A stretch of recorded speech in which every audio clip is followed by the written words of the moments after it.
There are a lot of weapons in Terraria. Boomerangs, maces, spellbooks, the list goes on. You name it, it's probably here. Hell, even ham is a weapon. The friendly NPCs that inhabit your towns also have weapons. They range from the guide having a wooden bow to the steampunker using a clockwork assault rifle. With a total of 28 NPCs to interact with, it should be possible to beat Terraria with only their weapons, right? Well, that's what I set out to find. In this video series, I'm going to beat Terraria from the Eye of Cthulhu all the way to the Moon Lord with only the NPC's weapons. Now before anything else, let's go over some rules. Rule number 1. I can only use weapons that NPCs use to attack. Some NPCs get upgraded weapons in hard mode, and that leads me into rule number 2. I can't use hard mode NPC attacks until I am in hard mode. So, for example, the Mini Shark and Flower of Fire are both obtainable in pre-hard mode, but only used by NPCs in hard mode, so I'll have to wait to use them. This video will only cover pre-hard mode, and the next videos will cover hard mode pre-golem and hard mode post-golem. With all of that out of the way, let's get into it. Now, as soon as I spawned in, I had to trash my copper short sword. Now it's time for some first day activities. I chopped some trees, did a little spelunking, found a desert. What? I hardly get desert pyramids anymore, so it's always a nice surprise. Well, almost always a nice surprise. If I could get a sandstorm in a bottle or a magic carpet, it would help immensely for early game mobility, and never mind, I guess I get the pharaoh set. Having accepted my fate, I donned the robes of a long deceased pharaoh and continued my adventure. The pyramid ended up leading down to a golden chest where I got a pair of shoe spikes. Guarding too, nice. After backtracking a bit, I continued delving deeper into the earth where I got some Hermes boots. First day of Hermes boots almost makes up for getting the pharaoh's robes. I ended the first day off by making a couple houses and my first weapon, a wooden bow.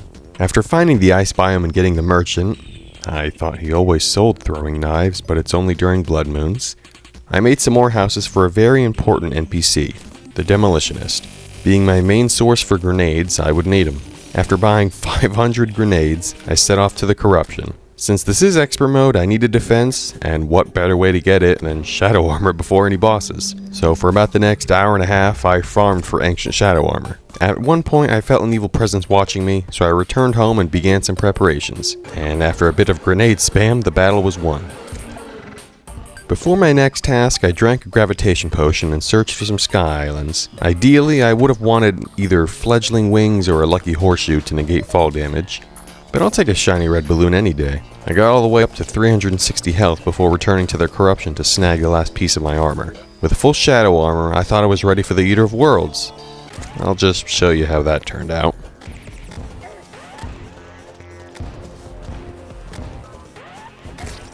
Now, I'm pretty sure it was just my lack of mobility and the projectiles that shot out that got me. So before I challenged it again, I summoned King Slime and grabbed the slimy saddle to help with dodging. The only reason I did this fight was for the Nightmare Pickaxe. I didn't even use the Worm Scarf until the Wall of Flesh fight, but whatever, another boss down.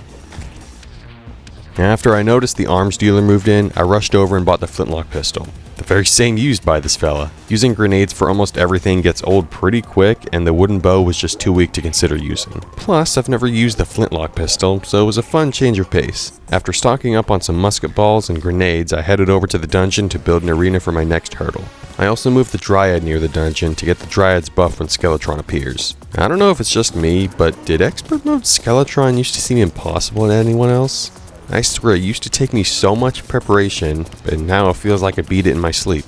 Anyway, after some dodging and shooting, I took down the beast. I was pretty torn whether or not to allow the use of the Book of Skulls. The wiki lists it as the Clothier's weapon, but as the Shadow Flame version. Ultimately, I decided against being able to use it and went on to loot the dungeon. All I needed was the Cobalt Shield, and after I nabbed that, I headed back to my Skeletron arena to farm up for some Goblin Scouts. The Goblin army wasn't spawning, and I was in need of the Goblin.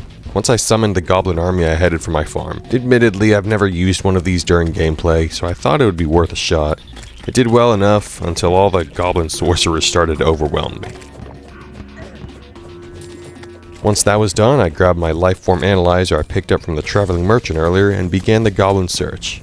Just seeing Victor show up honestly gave me a laugh, because when it popped up, I had absolutely no idea what that even meant. Eventually, I found it to be the Skeleton Merchant. Cool that I found him, but unfortunately none of his wares piqued my interest. I did pick up some Spelunker glow sticks, but honestly didn't remember I even bought them until writing the scripts, so at least I fueled the Terraria economy. Finally finding the goblin, I bought the usual, and when I went home I began combining accessories. I fought the Eye of Cthulhu a couple times to get some gold to reforge a bit, but we all know how the goblin is, so it didn't turn out the greatest. Next I went to the underground jungle to try and find an anklet of the wind so I can get the lightning boots. You know what they say, movement speed is king. I am they. Long story short, I didn't find it. My inventory was extremely busting, so I headed home to unload from my travels. The last thing I did for the day was clean up my home arena a bit, removing some treetops and fixing platforms. A new day and new adventure awaits. I spent no time dilly-dallying and went right for the caves. My intentions were to go to the underworld today, so that's what I did. Once I got there, I realized I forgot my shadow key at home. That was probably a good thing since I had an absolute wreck of an inventory at the moment, so I just grabbed a Hellforge and all the Hellstone ore I could. It was time to upgrade my armor. After carefully mining behind walls and floor, I went home, grabbed my obsidian, and began the smithing of my new gear. Luckily, I mined pretty much all I needed. I got a full suit of molten armor and a molten pickaxe. Now that I was properly geared up, there were only a couple more things to do before I made it to hard mode. One of those things was finding the shimmer. I don't really look for it in my worlds, but since I didn't have access to the stronger weapons, I needed to take advantage of every mechanic I could. For those of you that don't know, the shimmer is a pool of liquid that spawns underground on the same side of the world as the jungle. Throwing specific items in it can change them. For example, throwing in any fruit will give you ambrosia, an item that permanently increases your building and mining speed, and also deconstructs many items you throw in it. For example, throwing in an obsidian shield will give you the cobalt shield and an obsidian skull, as if you never crafted them together, a feature I take advantage of a bit later. At the dawn of a new day, I went to the jungle again. This was the day I wanted to make it to hard mode, so I would need to finish my upgrades. After acquiring an anklet of the wind, I crafted it with an aglet and my specter boots to get the lightning boots. After not getting quite the prefix I wanted, I was about to start reforging. That is when I remembered that shimmer can deconstruct items. Get where I'm going with this? Every time I didn't get warding, I threw it back in. Rinse and repeat until I got all of my accessories warding that I could. The only items I had to reforge were the Shield of Cthulhu and the Worm Scarf. Once all of my equipment was ready, I began collecting resources for my Hell Bridge. Stone platforms, sunflowers, and heart lanterns. As soon as I started building the bridge, it was clear to me that these enemies were unlike anything I've faced before. The Hellbats were so small it was hard to shoot them from afar. Using grenades also hurt me if they were too close. I do have some good news though. One of the shadow chests I opened had a flower of fire, so I already have one of my hard mode weapons. Bad thing is though is that because of the rules, I can't use it until I get into hard mode. I took a break from the relentless enemies for a bit and tried to find a lava charm. It wasn't a necessity right now, but if I wanted to craft the Terra Spark boots one day, it would be nice to have on hand. I went back to the surface to purchase some dynamite. I needed a quicker way to get to the underworld than maneuvering in caves. So with all my gold spent, I went to bombing. With a quick way down, I continued work on the bridge, adding in what I call the buff chambers. It's pretty simple. I make a box, plant some grass, place a sunflower, a campfire, and a heart lantern. Now just build more spanning the bridge, and just like that you have increased movement speed and health regeneration. On top of that, reduced monster spawn rate. I had a spare voodoo doll, so I figured I'd see what I was up against. The first roadblock I hit was the hungry. Usually you could just use piercing to go through them and hit the wall of flesh, or just kill them to get to the wall. Well, at the moment I couldn't do either of them. Grenades would have been an option, but they fall through platforms, so that wasn't happening either. After dying, I was sent back home to a goblin invasion and decided just to get it over with. After winning, I played with the Flower of Fire a bit. Don't judge me, I'm eager to use it. I got to thinking about my current weapons and thought I could use an upgrade.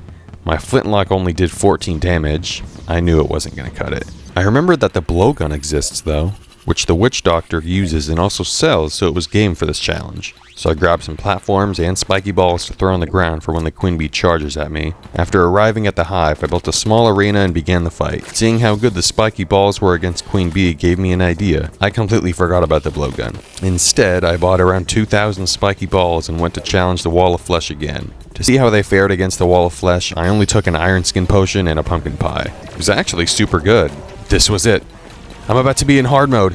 Yes, I'm doing it! It's so close, come on! Words can't even describe the rage I had at this moment. It went away as soon as I respawned though. The god respawned during the fight so I could easily try again. Before I did though, I extended the bridge with all the platforms I had left and made an assortment of potions to aid me in the coming fight. With nothing else to prepare, I summoned the wall of flesh. This was actually a pretty chill fight. The spiky balls did quick work of the hungry to make overall survival easier. I was able to successfully defeat the wall of flesh before even getting to the end of the bridge.